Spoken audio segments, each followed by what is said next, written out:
आजमगढ़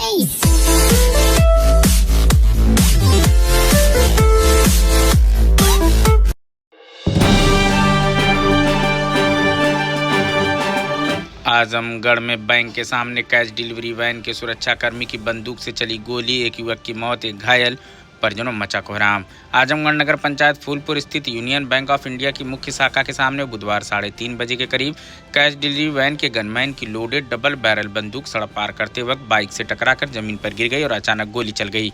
गोली की चपेट में आने से 2 लोग गंभीर रूप से घायल हो गए, जिनमें से एक की जिला अस्पताल ले जाते समय मौत हो गई। जानकारी अनुसार बैसाडी गाँव निवासी लवकुश चौहान पुत्र जयनाथ चौहान अपनी बहन रूपा, भतीजी प्रीति चौहान और गाँव के ही मनोज उर्फ संजय चौहान पुत्र राम सजन चौहान के साथ बैंक में कुछ काम से आए हुए थे। इसी दौरान SIS सुरक्षा कंपनी का कैश वैन यूनियन बैंक के सामने रुका। वैन का गनमैन लोडेड डबल बैरल बंदूक हाथ में लेकर सड़क पार कर रहा था कि अचानक एक बाइक सवार से टक्कर हो गई। संतुलन बिगड़ने से बंदूक जमीन पर गिरते ही उसमें गोली निकल गई। गोली लवकुश चौहान और संजय चौहान को लग गई। दोनों गंभीर रूप से घायल होकर सड़क पर गिर गए। घायलों को तुरंत आसपास के लोगों द्वारा उठाकर नजदीकी ताहिर मेमोरियल अस्पताल पहुंचाया गया, जहां प्राथमिक उपचार के बाद दोनों को जिला अस्पताल के लिए रेफर कर दिया गया था। जिला अस्पताल पहुंचते संजय चौहान ने दम तोड़ दिया। वहीं दूसरा घायल लवकुश चौहान खतरे से बाहर बताया जा रहा है।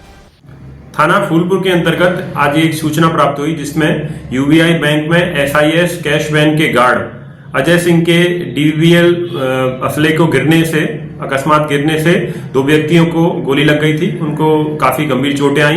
पुलिस को सूचना मिलते ही उन दोनों व्यक्तियों को तत्काल अस्पताल में भर्ती कराया गया, जिसमें एक व्यक्ति संजय चौहान है, उनको दौरान इलाज मृत घोषित कर दिया गया है। दूसरे व्यक्ति लवकुश हैं, जिनका इलाज चल रहा है, वो वर्तमान में खतरे से खाली हैं। इस पूरी घटना के संबंध में जब आसपास के CCTV फुटेज की जांच की गई तो यह बात स्पष्ट हुई कि जो गार्ड है अजय सिंह, वो अपने बैंक से निकल रहे थे बाहर। उनकी एक टक्कर मोटरसाइकिल से हुई। मोटरसाइकिल से टक्कर होने के कारण उनके हाथ से उनकी DVL गिर गई और गिरने से अकस्मात ही 2 फायर हो गए, जिसमें इन दोनों व्यक्ति जो साइकिल के पास बैठे हुए थे, लवकुश और संजय चौहान, इन दोनों को गोली लग गई है। मृतक को पोस्टमार्टम के लिए भिजवा दिया गया है मोर्चरी में। आगे की विधिक कार्रवाई की जा रही है।